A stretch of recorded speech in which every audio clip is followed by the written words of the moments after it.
கிறிஸ்துவுக்குள் பிரியமானவர்களே, இந்த டிவைன் மார்னிங் டியூ என்கிற அந்த பாட்காஸ்டை கேட்டுக்கொண்டிருக்கிறதான உங்கள் ஒவ்வொருவருக்கும் ஆண்டவராகிய இயேசு கிறிஸ்துவின் இணையற்ற நாமத்தினால் என்னுடைய ஸ்தோத்திரங்களையும் வாழ்த்துக்களையும் நான் தெரிவித்துக் கொள்கிறேன்.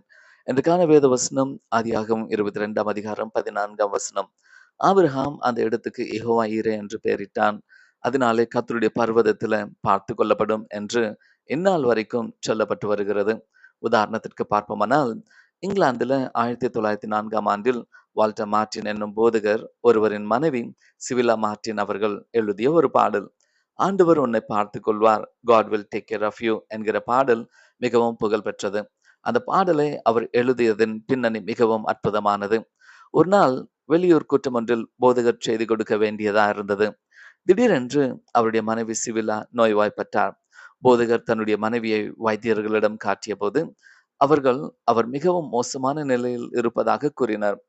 கூட்டத்திற்கு செல்வதா அல்லது மனைவியை பார்த்து கொண்டு வீட்டில் இருப்பதா என்று மனக்குழப்பத்தோடு அவர் இருந்தபோது, அவரது 9 வயது மகன் அவரிடம், அப்பா, நீங்கள் தைரியமாக கூட்டத்திற்கு செல்லுங்கள், கர்த்தர் அம்மாவை கவனித்துக் கொள்வார் என்று கூறினான். இந்த வார்த்தை போதகர் வால்டர் மார்ட்டினை மட்டுமல்ல, வியாதி படுக்கையில் இருந்த அவரது மனைவியும் பலப்படுத்தியது. மனைவியிடம் விடைபெற்று அவர் கூட்டத்திற்கு பிரசங்கம் செய்ய சென்று விட்டார். அவர் திரும்ப வந்தபோது அவரது மனைவி அற்புத சுகத்தை பெற்றிருந்தார்கள். அவரது மனைவி தன்னுடைய மகன் சொன்ன வார்த்தையின் அடிப்படையில் இந்த பாடலை எழுதினார். போதகர் அந்த பாடலுக்கு இசையமைத்தார். அந்த பாடல் இன்றளவும் புகழ் பெற்று விளங்குகிறது. வேதத்திலிருந்து நாம் பார்ப்போமானால், அன்று ஒரு நாள் ஆண்டவர் ஆபிரகாமிடம் ஆதியாகமம் 22ஆம் அதிகாரம் 2வது வசனத்தின்படி, உன் புத்திரனும் உன் ஏகசுதனும் உன் நேசகுமாரனுமாகிய ஈசாக்கை நீ இப்பொழுது அழைத்து கொண்டு மோரிய தேசத்துக்கு போய் அங்கு நான் உனக்கு குறிக்கும் மலைகள் ஒன்றின் மேல் அவனை தகன பலியாக பலியிடு என்று சொன்னபோது மனம் கலங்கினாலும் கர்த்தர் கேட்டுவிட்டார்.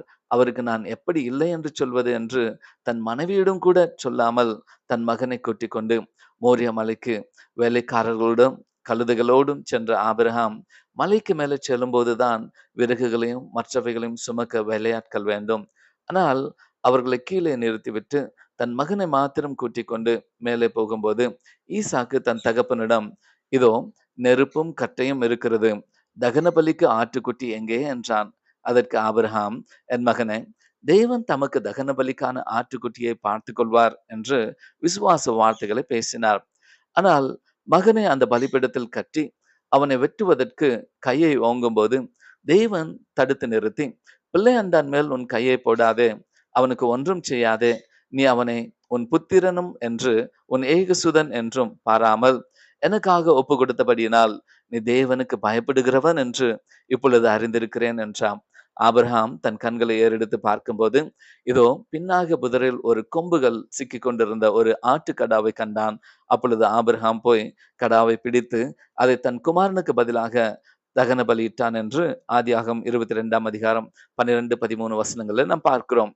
ஆபிரகாம் வருவதற்கு முன்பாகவே ஒரு ஆட்டுக்கடாவை அந்த இடத்துல பலிக்காக வைத்திருந்த தேவன் எத்தனை பெரியவர்!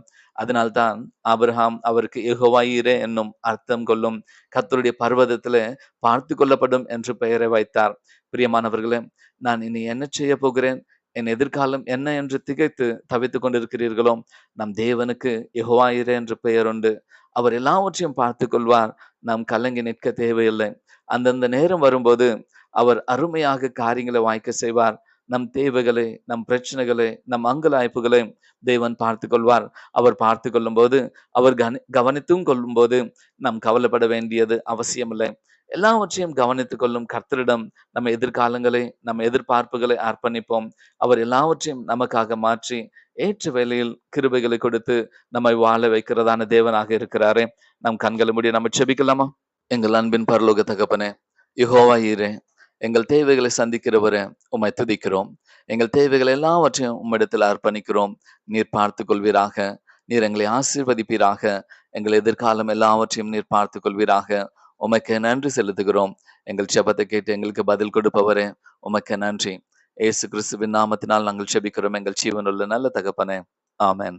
கர்த்தர் தாமே உங்கள் ஒவ்வொருவரையும் ஆதரித்து ஆசீர்வதிப்பாராக.